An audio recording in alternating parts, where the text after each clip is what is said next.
Hi, Morning. Tom. Are you with CourseCo? I am. Okay, good. Just want to make sure we got the right company at the right place at the right time You do, with it. you do, or at least I think so. Okay, all right. So I don't know how much were you the one that put the original proposal together? So yes, I mean it's Mike and myself. Mike actually had a client meeting this morning. He could not move, so he sends his apologies. But yes, it'll be me Okay, and our company. Well, we got a little size behind us. It's us that writes the proposal. So okay, good, yes, good. absolutely. Okay, so I'll just go through kind of what our process is and what we're kind of looking for today. That we received, first of all, as our golf course is that we're going from a individual that's been running our golf course for a long time to looking at management of the course. We have three different companies that are pitching the proposals. Each of us have read the proposals that were submitted with us. We as a group have not gotten together and talked about the proposal because we all read and we all talked about what are the things that we need more information on. So we thought that a Zoom meeting would probably help clarify it. We've got questions that would be they'll be asked by the different members of the committee. And of course, they may have some additional questions we don't have, or you may have additional clarification. Then once we have it, we will, as the group, we're going to talk about what the recommendation that we would have going for council. I believe on Wednesday, we have a council study session. So our goal is to be able to answer the council's questions that they may have. After this meeting, we'll send out a questionnaire or basically an email out to our council members asking if they have any additional questions. So we may need to get more clarification. We are recording all three of the presentations for people to look at.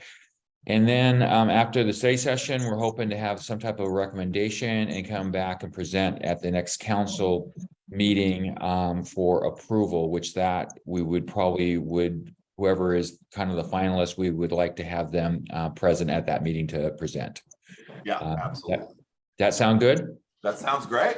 Okay, so with that, why don't you do an introduction of your company and then we'll start asking questions. Yeah, absolutely. Thank you. And thank you for having us today. Wish it was in person. We like in person. We like traveling. So CourseCo, founded in 1989. We are based here in Northern California. Our focus is in the Western United States. We currently have 42 golf courses under management with a 43rd coming on April 1st. The vast majority of those are municipal golf courses, owned by a public agency, whether that's a city, a county, a flood control district, a university in one case. That's the niche in which we thrive. Our first golf course, Riverside Golf Course in Fresno, California, was municipal, still part of the family today. And we love what we do. We are a privately held company. So Mike Sharp, our CEO, who you guys were corresponding with to set this up, myself, we're two of the four partners in the firm, along with the original two founding partners, who are still around, not quite as active as they've gotten on in years, but they're still around. And it's the four of us that own and essentially operate the company day to day. We have, golf management at its core is the same for every company, right? When you talk about operations, administration, agronomy, sure, there's slightly different approaches, but the core of it's the same. But we have four core values that we use to lead our day-to-day operations, and that's everything from training to strategy to decision making. The first of those is financial performance. And we use the term financial performance, not profit. And we think that's very important because financial performance is different for each golf course, for each client that we work with. In some circumstances, it's about making sure that capital is available and reinvested in the property. In others, it's making sure that golf remains affordable and accessible for the residents of the community. In other cases, it is just bottom line driven. Hey, produce the biggest bottom line. That's what we're interested in. But that's something we work with our clients to define. because ultimately it's their golf course, not ours. Second is community programming. We are very big on community programming. The reality is when you talk about a municipal golf course, it's owned by the taxpayers, and it's owned by 100% of the taxpayers, and yet only about 10% of those play golf.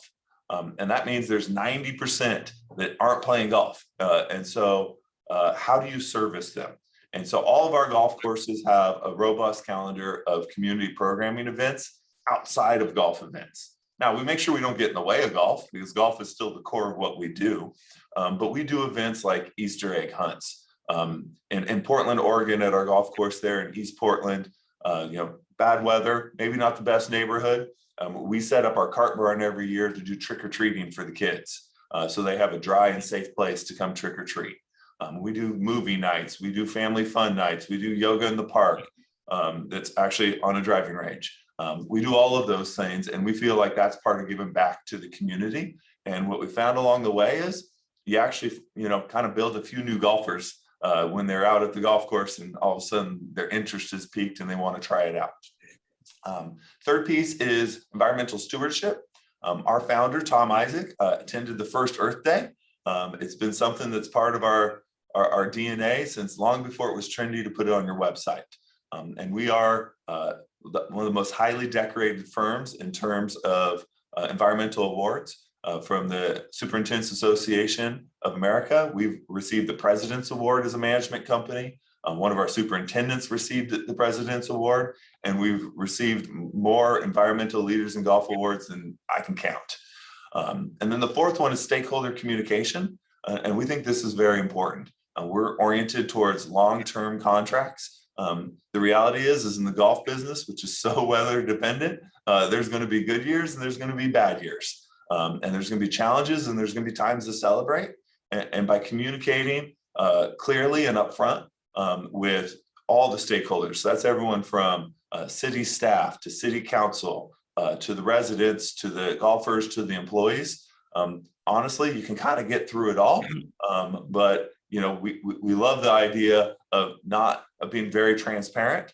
And we look at a contract to run a golf course as a partnership.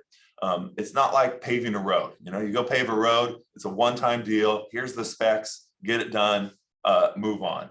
Operating a golf course is long-term and it's ongoing. So you got to work together. It's not just servicing a set of standards.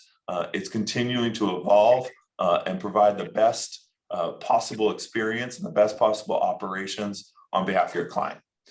So that's the 4 core values. Again, we're focused here in the Western United States. We've got 5 courses up in Washington. And so we're very familiar with the environment up there. Obviously, you're in a little bit different location out there along the coast, but it's an area that we love. And selfishly, my brother lives in Seattle, so I love coming up there and visiting him and his 4 kids. So an extra reason to come up there would be an extra bonus for me personally. And so with that, obviously we have the questions. Happy to answer anything. We look at this as an open dialogue and are anxious to answer the questions. Okay, so I'll lead off with the first question, and this is the kind of the biggest thing that we're really trying as a city trying to get our arms around it is what is the city's obligations, roles, and costs going to be if we hire you? Yeah, so we propose a pure management agreement, and so under that structure, the cities is essentially financially on the hook for the operation, and we would just be paid a fee for our service.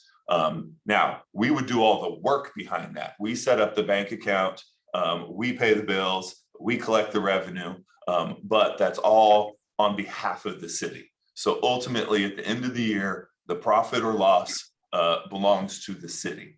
And the reason we did that in this circumstance was we do lease agreements and we do management agreements, but to be crass, when they're lower revenues, it's harder for us to make our money that matches up with the risk that's involved and make sure that the city is made whole and the golf course is able to thrive. Essentially you're serving 3 bosses. And so we look at this as under a management agreement, you're really just serving 1. Okay. All right, Scott. Yeah, so you kind of answered part of this question, but it's about like the financial proposal itself. So we're paying for the staff, is that correct? And we're paying for the management fee, is that correct?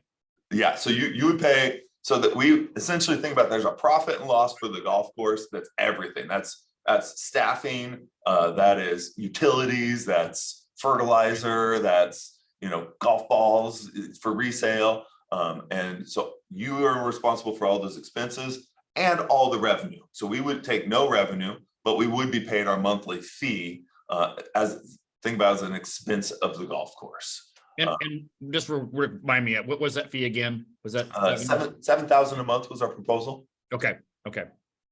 And then for that, you get all of our support. So one thing is there's no hidden bill, right? We don't, you know, if we come visit the property, you don't pay for my plane ticket and rental car.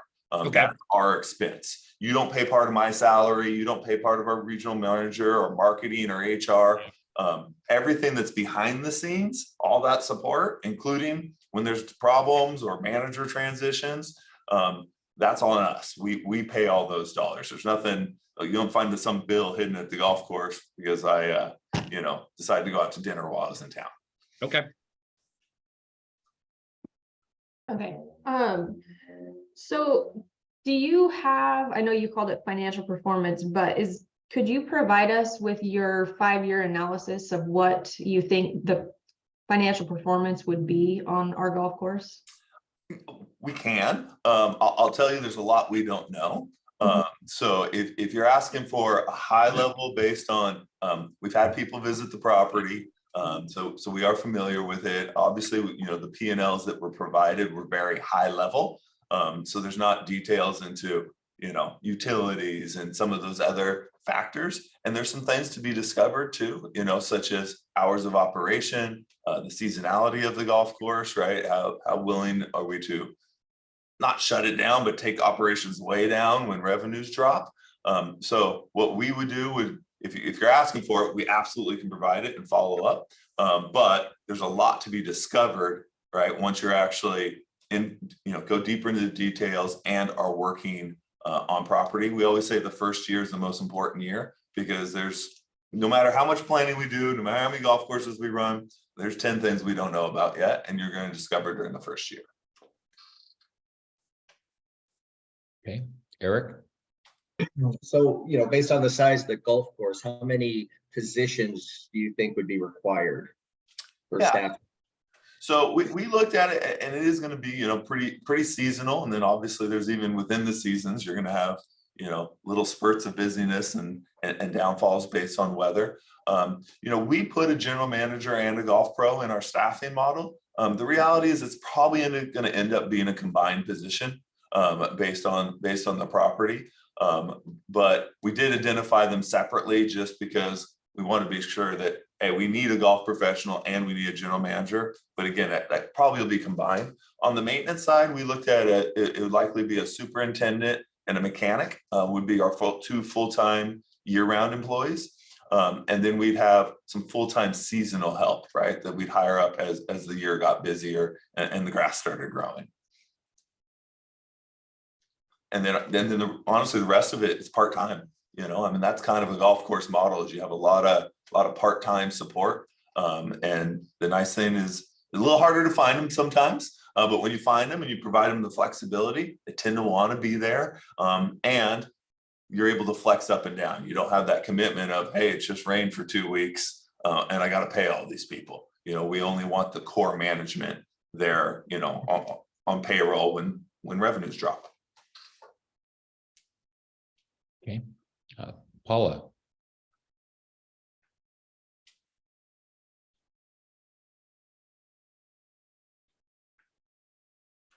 She's still muted. I don't know if she can unmute from her car.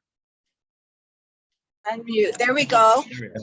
How long will it take for the transition? So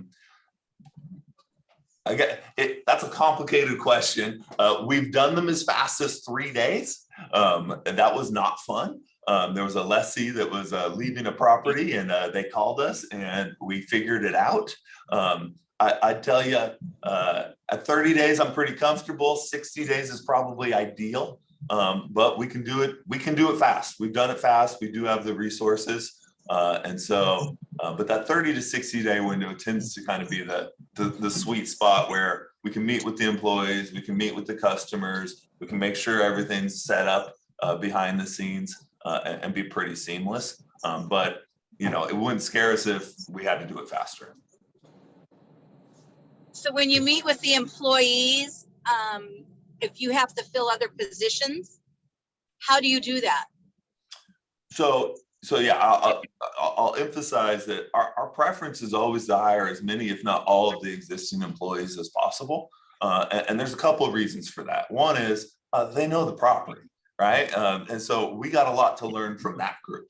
Second is they tend to, be pretty committed to the property, right? That's why they're there, is they care. And that's one of the things that's hard to buy. Then the third reason is it's just the right thing to do. It's not the employee's issue that this transition would be happening, and so they shouldn't be penalized. Now, to answer the second half of the question, if there are open positions that we need to fill that the existing employees can't fill or don't want to, sometimes someone says, "Hey, you know what? I'm good. I'm going to move on. I'm going to try something else in life." We absolutely will post those internally and see if any of our existing employees are interested in a move, or and a lot of times it can be a promotion, right? A golf pro looking to become a general manager, for instance, an assistant superintendent looking to become a superintendent. And then, of course, we're members and participate in all the major job boards, all the major golf organizations, and so we recruit through those outlets as well. We also have a lot of relationships with colleges and other recruiting mechanisms, especially in our attempt to make sure that we reach as diverse a group of employees as possible. Yeah, my concern is our golf pro retired. Mm-hmm. So we are without a pro, and when Kurt goes, we're without a manager. So that's something that needs to be addressed immediately. Absolutely. And that is one advantage of hiring a management company over an individual, is if in the short term, we need to have our corporate staff there close to full-time, if not maybe full-time. That's part of what you get with a management contract. It's a little bit like employee insurance, right? Like it doesn't just go vacant where you're going to be closed. So if it is a fast transition and we got to have our people there, we'll have people there. We have a regional manager based in Portland, not too far away. He can be there quite a bit. And we have a lot of freestanding staff, right, that aren't running the golf course day to day. So if we got to be there, we'll be there. Okay, just following up on that Our question. employees of CourseCo. I'm sorry, what was that?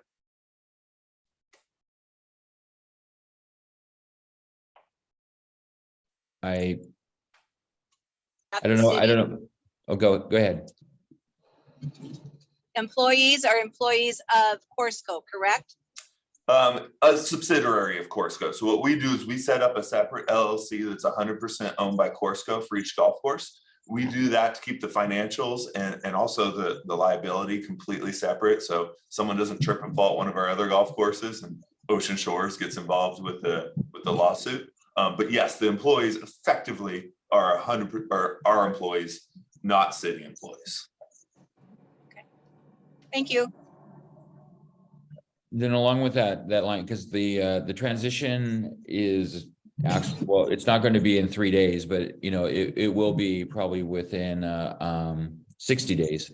And we're going into the golfing season, and my concern as mayor is the person that's running the golf course. It's him and his wife. They do a good portion of the work, and I'm really concerned if you take over and they leave, that there is a plan to move forward. So you've done this before? We've done this before. I don't want to make it sound like it's easy, right? Because there's not a million people standing around that on the corner that have great experience.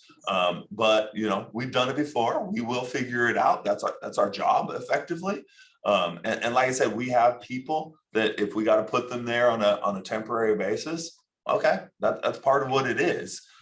Because when you hire us, you're putting the headache on our side, right? That's part of the whole process. That's part of what the fee is for. You know, I will say again, I have not met you know, your current pro. Sometimes we can work through a short time consulting agreement. We did that at one property where it was a similar model, and it was a quick transition. And so they helped us with a little consulting where we were able to pay them for a couple months as we went through a very fast transition. I don't know, maybe they're moving away, maybe they're off to the, you know, to Hawaii or whatever. If so, then that's fine too. But we can get creative, but I will assure you, we'll make sure the operation continues. That's what our job is. Okay, Scott. Yeah, so discuss sort of CourseCo, the kind of corporate support that you could bring to the golf course. Yeah. I'm sorry, I cut you off. No, go ahead.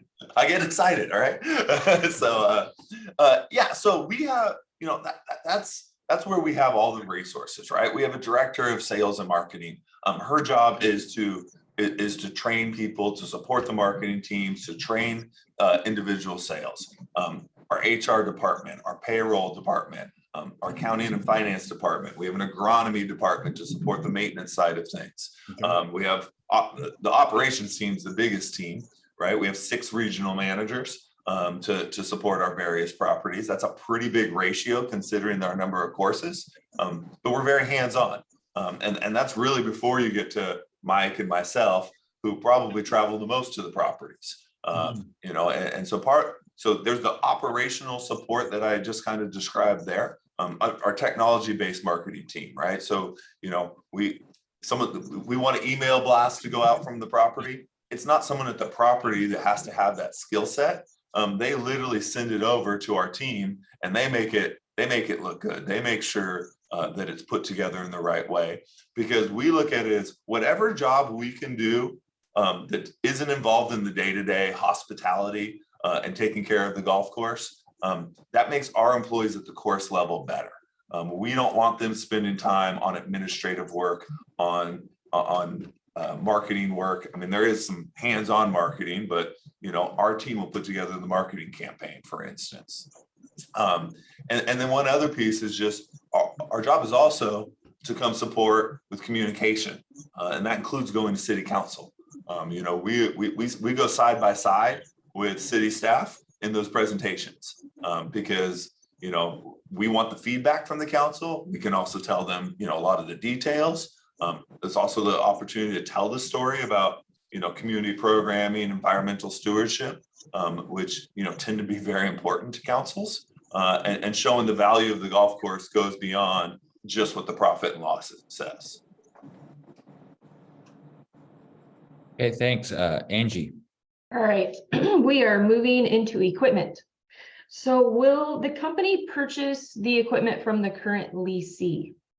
No, so that would be it'd be the city. Now we can work with the city on that purchase, but we would not own the equipment. Now, new equipment or used equipment and procuring that, we do assist in that part. You know, again, we're like kind of we go do the work on behalf of the city. And so we do have, you know, we have purchase agreements with John Deere and Toro in order to purchase equipment. We have relationships with sometimes used equipment is honestly the best price nowadays. So we have resources with that as well. But the city would actually be the one financially responsible for the purchase. Okay, so when you said that the CourseCo does all the bookkeeping, do you order a golf cart, pay for the golf cart, and then push that cost into the performance? Is that how that works? That's exactly right. So, you know, we'll go out and we'll procure the bids for golf carts. Typically we bid, even though we have agreements with all 3 major golf cart manufacturers. So we'll bid it out because we want the best. You know, we don't sign an exclusive agreement just because it's good for CourseCo. We want to bid it to make sure we get the right and best golf cart for Ocean Shores. We actually signed the lease agreement for the golf carts, you know, but then the expense is paid out of the bank account that belongs to the golf course, which is effectively the city's. Okay, and then with your other municipalities, I know you probably have to follow bid procedures. So we have Jenny Belchers, our purchasing coordinator, on the call as well. So I assume you align your purchasing up with ours to make sure we're meeting all the state, federal requirements if necessary. 100%. And it is a little different city to city. Yeah. There's slightly different procedures. Some, I will say, because we are a private company, even though we're on behalf of the city, they're a little looser. Some, we actually will do all the work and the city actually launches the bid. And we're comfortable in any environment. And we're very used to it with all the city work we do. Okay, thanks. Okay, Eric?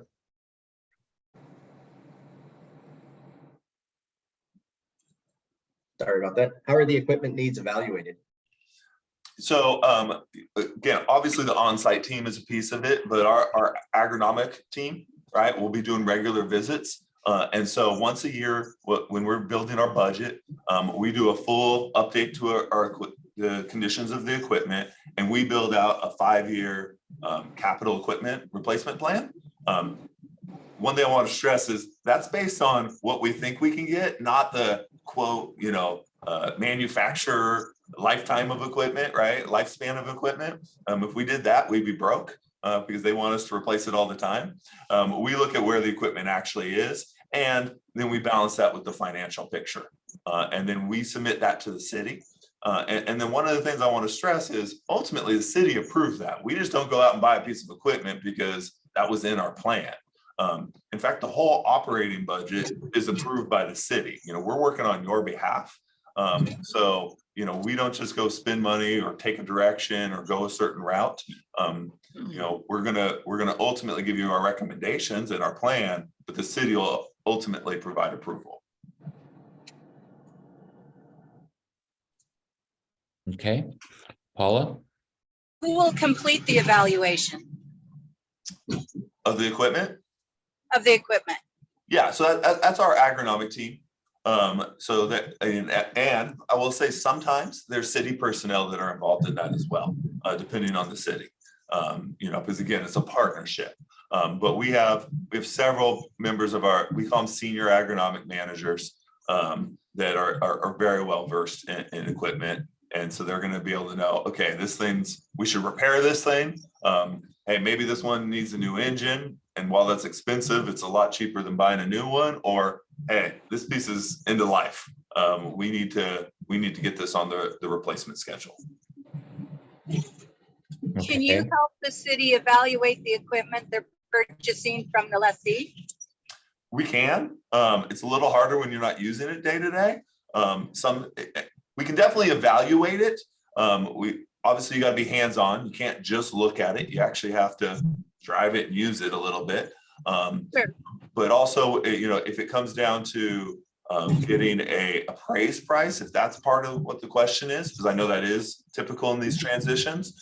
A lot of times we actually bring in a third party, like an equipment manufacturer, and they'll provide an appraised value. Okay.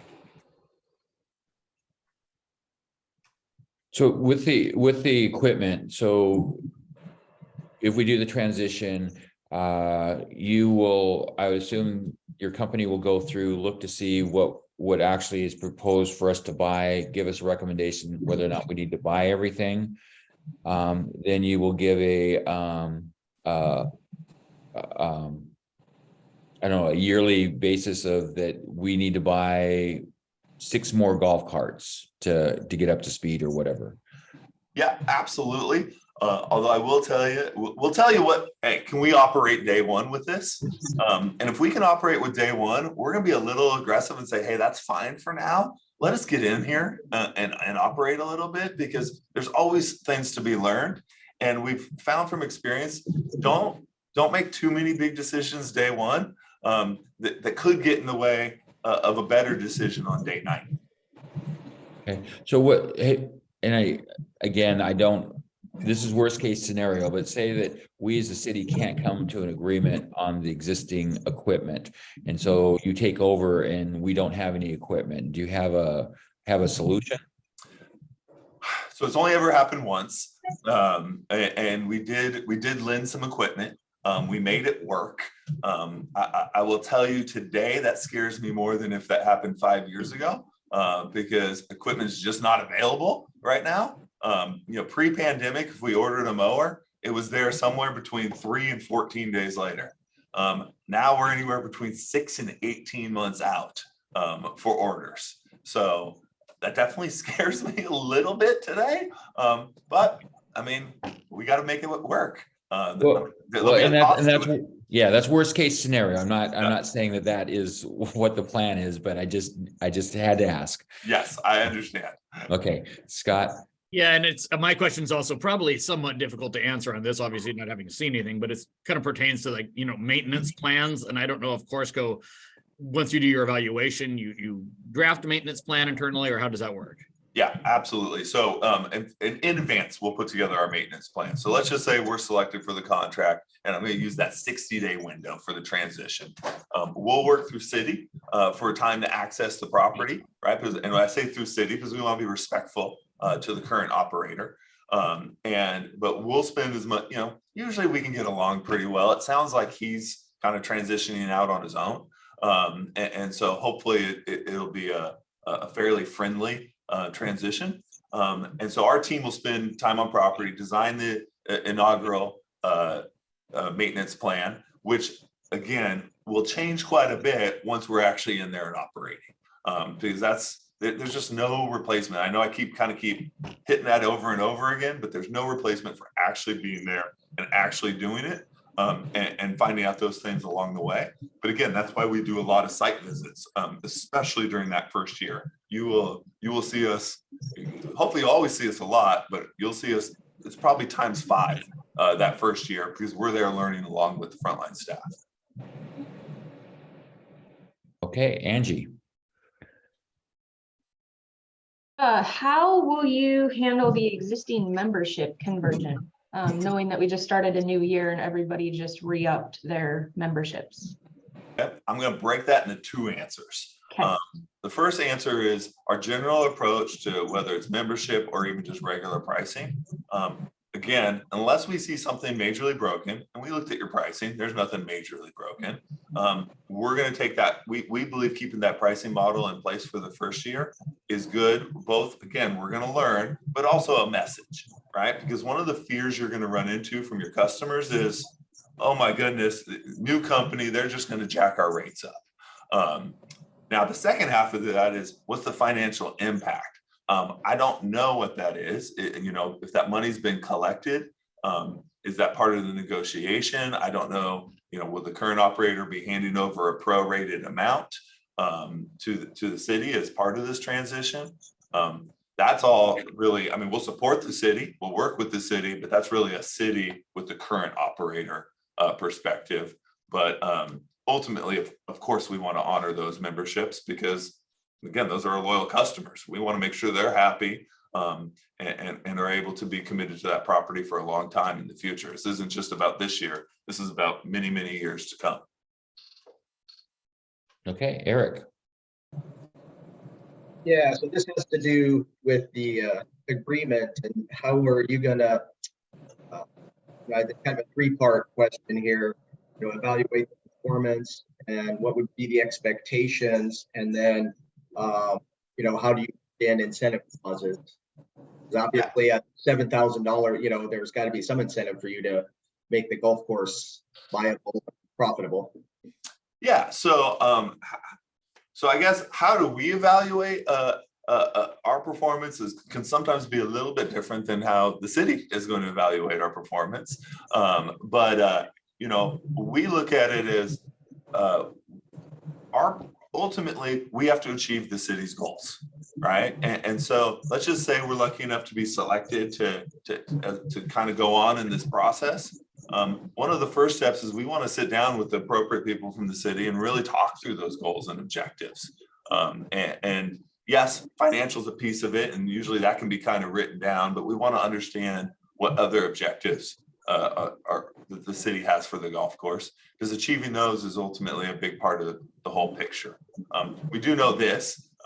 We would say, unless community programming and a robust calendar of events it is an important piece of the overall performance and success of the golf course, we might not be the best company, because that's a piece of what we're going to bring with us, and a piece that we think is very key to a public golf course, a municipal golf course. Now, that doesn't mean that's the only thing. I'm not saying that, but we do think that's a big piece of it. And because from our experience, that is when the taxpayers, when city council is very happy with the golf course. As far as the incentive fee, again, what we kind of start with is, hey, what's the city's financial goal? And then we want a piece of anything that beats that. That's really, it's kind of that simple, you know. And what does that piece look like? Anywhere between 10 and 20% of beating the financial goal is typically what we get. And we feel that's pretty fair, because if we've exceeded your expectations, well, that's all bonus anyway. And so we're essentially winning together. Now, as far as measuring things like hospitality and our performance and golf course conditions, we use 3 mechanisms for that. We do secret shopper, third-party secret shopper reports at all of our golf courses. We do an annual National Golf Foundation survey. It's a kind of a preloaded survey. We do it all of our golf courses. We do it every single year because it really shows, you know, the year-over-year performance. And then we do digital surveys of all of our golfers on a monthly basis, and provide those into a summary report. And that's something we share with our city clients to track how we're doing over time. Okay, Paula.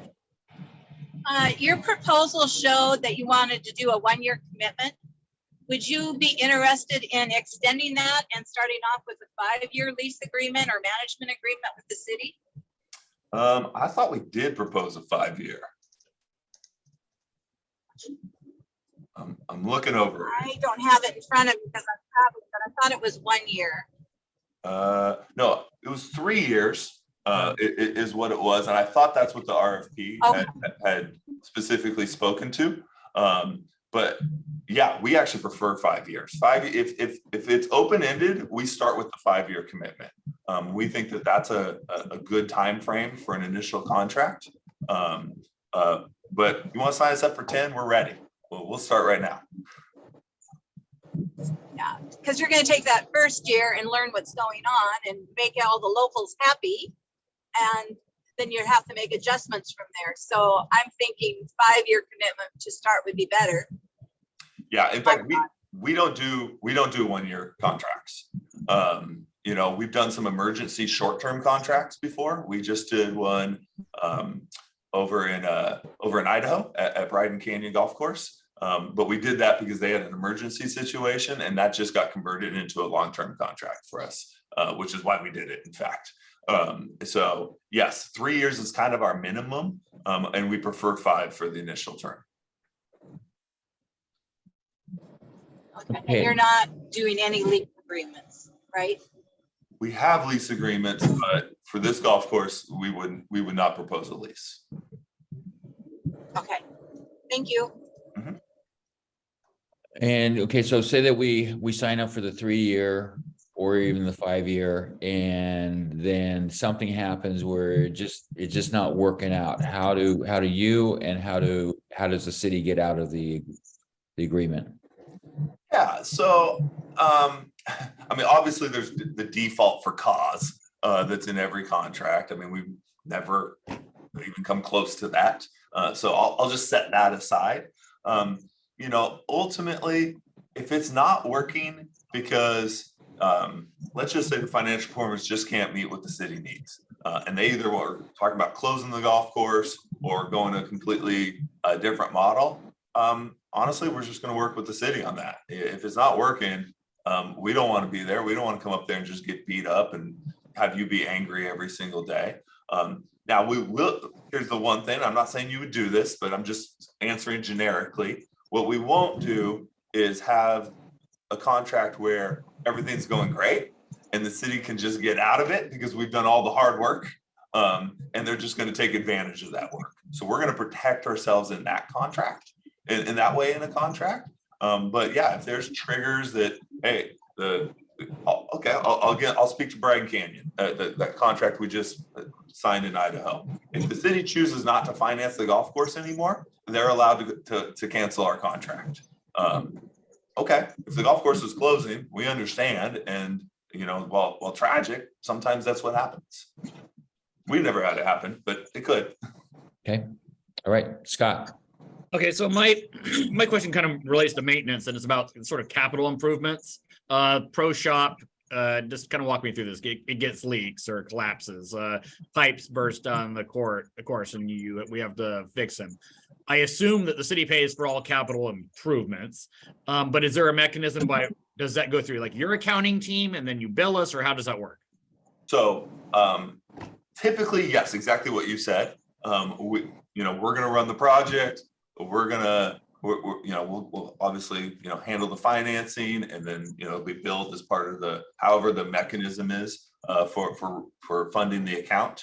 I say typical because there are some atypical ones where we may run the capital project and the city pays the bill direct. Okay.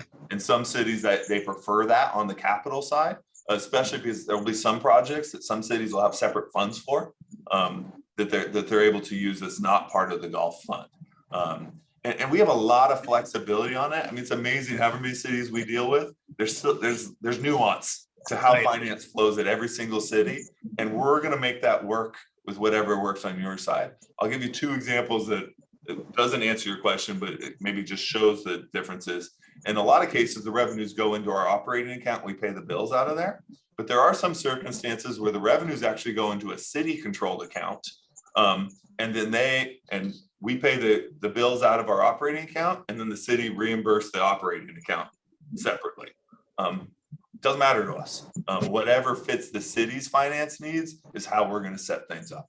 But we do the hard work. We do the grunt work, and it's just matching what the city's needs are. Okay, Angie. I think he's kind of already hit on this a few times. It's basically just coming back to how the capital improvement needs are evaluated, and the planning is, I assume, is part of that 5-year plan that you were talking about earlier. Yeah, it's the second half of that plan, right? So the plan is 5-year equipment, 5-year project. And the project plan really ends up being driven this way. First is safety. Whatever's, a safety issue out there takes priority. Second is going to be making sure we preserve the asset, right? The roof on the clubhouse, right? We got to make sure we don't get to a point that it's leaking. And then the third will be return on investment, right? Where there's opportunities. Now, there are times when we present that capital plan and we know there might not be all the funding for it, but it's an open discussion, because sometimes cities go, okay, hold on a second. If we invest in this, we can actually increase cash flow. We're willing to, figure out how to get that financing, or at least have that discussion with council. So our job is to put that plan together, but then it really becomes an open dialogue with our city partners. And that's all of these pieces, our operating budget, our maintenance plan, our sales and marketing plan, the capital plan. It's all part of what we call an annual plan. So we assemble that on a yearly basis. We submit on an agreed upon schedule. Usually it's whatever the city needs for their internal budgeting schedule, because usually it's well in advance of the fiscal year. And then we sit down with the city and we talk through it, because it's a draft plan. And together we make the adjustments before then it gets carried forward as part of the overall usually it's attached to the city's budget that they go to council for approval. Okay. So if we're on a 2-year budget, you wouldn't see a problem with that, just doing, instead of a 1-year plan, a 2-year plan? Absolutely. Several of our clients are on 2-year budget cycles. So it's a 2-year plan. We still do update it each year. Just all the support pieces, kind of the budget set for year 2. But the sales and marketing plan is going to be redeveloped. The maintenance plan is going to be updated based on where we are. So we still update it every year, but the budget's submitted on a 2-year cycle. Okay, Eric. Yeah, so with your experience that you have with other cities, similar to our size, what have you found that works well, and when you have to look at changing structures or something like that. But basically, how has it worked with some cities similar to our spot? And I apologize, but I have to take off. So sorry. Okay, Right. no problem. Yeah, real quick.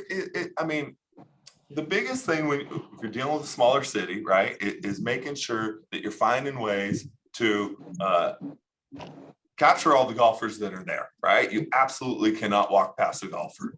This isn't a scenario where there's, so many golfers out there and we're just trying to get our little 5% of them because there's 20 golf courses in town. That's just not the circumstance. We also have to make sure that we have a program to grow golfers. And so that's going to be on the junior side, but it's also going to be on the adult side. One thing that we know is when we have introduction to golf programming, it's essentially creating new customers for us. And then of course that final piece is that community piece. And how do we make sure that we're getting people out there? Because while community events are to service the community, there's also a piece of it where there is food and beverage, there is driving range, there is entertainment. We do a lot of things like, have music on the patio, right? Where we work with local musicians, right? And we get to have people out there where they come and they patronize the golf course. So a piece of it is trying to find other revenues. We're big on the word entertainment right now, is a focus of, hey, golf is still the core of what we do. How do we add some entertainment on top of it? Because, golf can tend to be a little scary. Do I belong? Entertainment is, hey, that's fun. That's open to all. And so we're going to find ways that make sure we're an entertainment venue on top of being a golf course to find every new revenue source that's available to us. Okay, Paula. Outreach. How do you reach out and involve the younger generation and work with our hotels and our casino and provide discounts maybe so the hotels can bring their clientele to our course? Kurt didn't do a lot of marketing, in fact, very little. And a lot of people come to Ocean Shores. They don't know there's a golf course. We have all these hotels and all these events. So how do we pull them all together?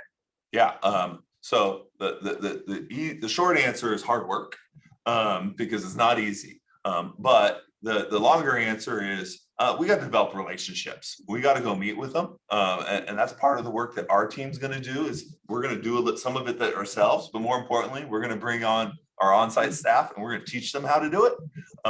We're going to go meet with the hotels and create relationships. I'll tell you from experience, it's not the discount that gets the hotel visitor out to your golf course. The best mechanism, and you can use this if you don't hire us, it's fine. It's not a top secret, is to offer free rental clubs. Because the person that's coming to town and already planning on playing golf brought their golf clubs. They were going to play golf. Don't just provide them a discount because they happen to be staying at the hotel. You're discounting to the person that was already going to be your customer. It's the person that comes to town that wasn't planning on playing golf, and maybe didn't realize there was a golf course. And they see materials at the hotel, ideally in their hotel room, and it says, oh, there's a golf course? Oh, and I get free rental clubs if I show my room key? This is great.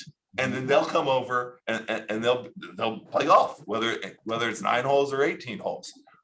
But it's a lot of work, right? You got to get to the hotels. You got to convince them to have a partnership, and that it's good for them if they're advertising activities. So that's a lot of what we're going to do, on the technology side. That, of course, we're going to do some geofencing on Facebook advertising, Instagram advertising. So there's going to be some pieces there that our team here and this, I say here in this office, because that's who does all that really technical stuff on the backside to support the marketing. But it's about relationships in any community, but especially a small community. And the same thing goes for the casino. What is their goals to have their people have extra activity that maybe makes them stick around a little bit longer, and be a little bit more loyal to that particular casino. Thanks. Okay, and Tom, I've got a question, and Angie probably is going to follow up with it. But one of the proposals, I think it's a $1,200 extra month that you do all the accounting what does that include, and what does the city need to support that? Yeah, so that includes everything, right? So that's the accounting staff, that's the cost of accounting software, checks, everything that goes with it, right? The reality is it's about a break-even service for us. You know, I mean, even postage on checks that get sent out, that's all part of that fee. We don't, you know, again, itemize those things back to the golf course. What's the city need to do? That's the great news. Nothing. We do all that work. We set everything up, we administer it. We work with the city on what format. We have a standard format that you'll get on a monthly basis. We submit all the financial statements on an agreed upon schedule on a monthly basis. Now, a lot of cities say, okay, that's great, but we need it in this format. And then we create what we call the crosswalk, right? Which translates our format into city format. So that way the city literally just gets the packet, you know, does whatever review or entry they need, but no actual work goes into it. Angie, do you have any more financial questions for Tom? No, I'm good. Okay. Right, Scott? I've got one, and this is kind of the big question that sort of eats at me because I just don't have an answer for it. But obviously, you look at the expense side, and you've got the city's covering capital improvements, we're covering staff costs, we're covering the facility fee. In what percentage of the golf courses that you operate, or I don't know if you can do this off the top of your head, but does the revenue exceed expenses? Like, so the vast majority, there's one that's in a turnaround phase right now that the city's definitely funding. We've been there for about 9 months. And it was, I mean, the golf course was almost dead when we showed up. They knew that was coming. There's another one for a homeowners association that again, the golf course is virtually dead. We're about 3 years into that. COVID definitely derailed us a little bit on the capital side. But we're actually meeting the HOA's financial goals because they wanted to return this golf course, and they wanted a restaurant that was going to be open a bunch of hours, right? So that's why we always say financial performance. But the vast majority, we at least cover operational costs. There is a handful that have to do capital outside of the operations. And I'm just being honest, right? Like, yeah, no, I wanted to get some kind of perspective. Yeah. And one thing you're gonna find with us, we're not gonna tell you, hey, yeah, you're all of a sudden gonna make $300,000 a year and cover your capital. The revenues aren't there for that. And while we think we can grow revenues, we're not gonna double them or triple them. That's just not gonna happen. And so, you know, we're gonna tell you, we're gonna do our best to operationally break even. We're gonna make sure that the hospitality is something the city's proud of. We're going to make sure the programming is something that the city is proud of.